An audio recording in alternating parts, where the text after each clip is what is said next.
Good morning. My name is Arina and I'm the group leader of Group 1 under Dr. Vijayan's PBL class for SIE1002.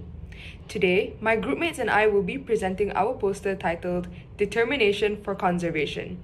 Before we go into the rest of the poster, let's look at the introduction for our case study. The authorities of Kuala Lumpur are holding a hearing on the banning of a pesticide that is used to kill mosquitoes. However, the same pesticide is also a threat to a local vulnerable toad species. Charles Chang, a local scientist, is trying to make the authorities and the ignorant community aware of the importance of conserving this vulnerable toad species instead of using the pesticides, even though it controls the mosquito population. The question is, would it be better to ban the pesticide or not? My group has made the preliminary decision to ban the pesticide and solve this issue by conducting bi-weekly cleanups, which can both prevent the overbreeding of mosquitoes and conserve the local toad species. We have conducted 4 tests to explain why we made this decision. But before we get into the tests, I will pass the stage to Inshira to explain a similar case to our case study. Thank you, Arina. Now we'll move on to the similar case that we have found on Richard Carson Council website, an article that is titled Frogs and Pesticides. Now, as stated in the article, hermaphrodite frogs have been found in urban, suburban, and agricultural ponds, but they have not been found in ponds from undeveloped, often forested areas. Now, this occurrence on hermaphrodite frogs is believed due to the contaminants found in the water, such as pesticides, flame retardants, and chemicals, which are used to give fragrance in soap and cosmetics. Now, it is noteworthy that hermaphrodite frogs are not found in undeveloped, often forested areas. That's all from me. Now we'll move on to Esther for the harm test. Thank you. Thank you, Anis. So now, let us evaluate the options in the harm test. Option 1, bi-weekly cleanup, and Option 2, organic pesticide, based on 3 aspects, which is for the first aspect, which is on environmental impact. Option 1, the bi-weekly cleanup, offers an immediate positive impact. It directly saves the frog's habitat by removing litter and improving local aesthetics at the same time. On the other hand, for Option 1, it reduces chemical threats to frogs. However, it takes a longer time to show results. Moreover, it also requires proper knowledge of handling the pesticide for it to be effective, making its implementation to be more complex. So moving on to the next aspect, which is on health and safety. Option 1 is safer for Charles Chang as it involves no exposure to potentially harmful pesticides. Organic pesticide can be harmful. It is misused due to lack of proper knowledge of handling it, which could lead to skin irritation or respiratory issue if exposed to prolonged contact. However, for the local community, organic pesticide may offer the benefit of safer food and water sources if there's proper handling. And the cleanup promotes physical activity, contributing to overall physical well-being.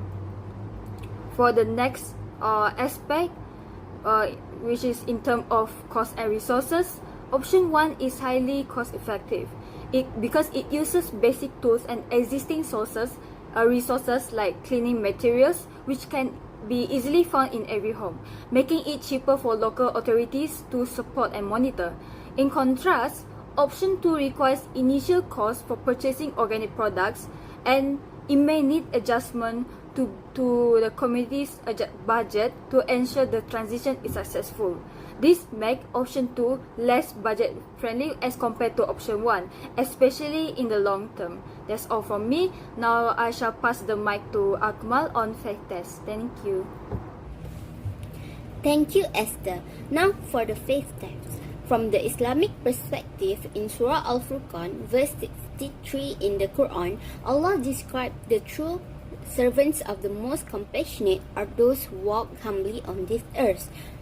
This emphasizes humanity to minimize harm to the environment in our life, and it is an obligation for every individual and the community to care and protect the environment. Next, from the Christian perspective, We see this responsibility emphasized in Genesis chapter 2 verse 15, which indicates that God placed the man into the paradise of the Garden of Eden with a job to do. This highlights humanity's duty to take care of the earth responsibly, ensuring its beauty and restoring the balance in biodiversity. Lastly, from the Hindu perspective, the relationship between humanity and nature is deeply spiritual. In the Bhagavad Gita, chapter 9, verse 10, state that the Supreme Lord is the director of the material world. Though he is not directly involved in its activities, this verse tells us that nature is governed by divine forces and humanity must respect the balance of nature, thus having no right to disrupt its harmony.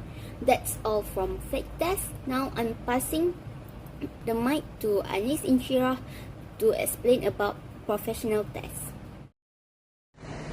Thank you, Akmal. Now we'll move on to the professional test that we have obtained from the Book of Laws of Malaysia on Pesticides Act 1974 at 149, Power to Cancel Registration, Section 10, Subsection 1, subject to Subsection 2, and without prejudice to any prosecution that may be brought under this Act or the rules or the regulations, the Board may order the cancellation of the registration of a pesticide. B.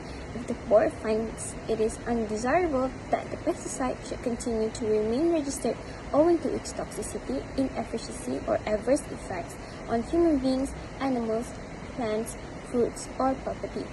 Now, the inclusion of Act 149 highlights the importance of legal mechanisms to manage the risks associated with pesticide use. It shows that a regulatory system is in place to ensure harmful pesticides are eliminated where necessary. Thank you.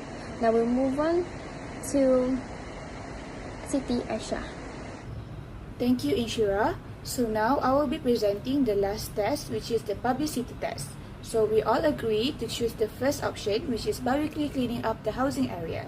There's so many reasons behind this, just like Esther did say just now, that it can give so many benefits. For instance, causing less harm, stronger the bond, and save more costs. So we believe that the public will accept this strategy, and we're very confident to post this conversation to the public under our own name. So next, for the conclusion part, I will pass the conversation to Ain to take over. Thank you.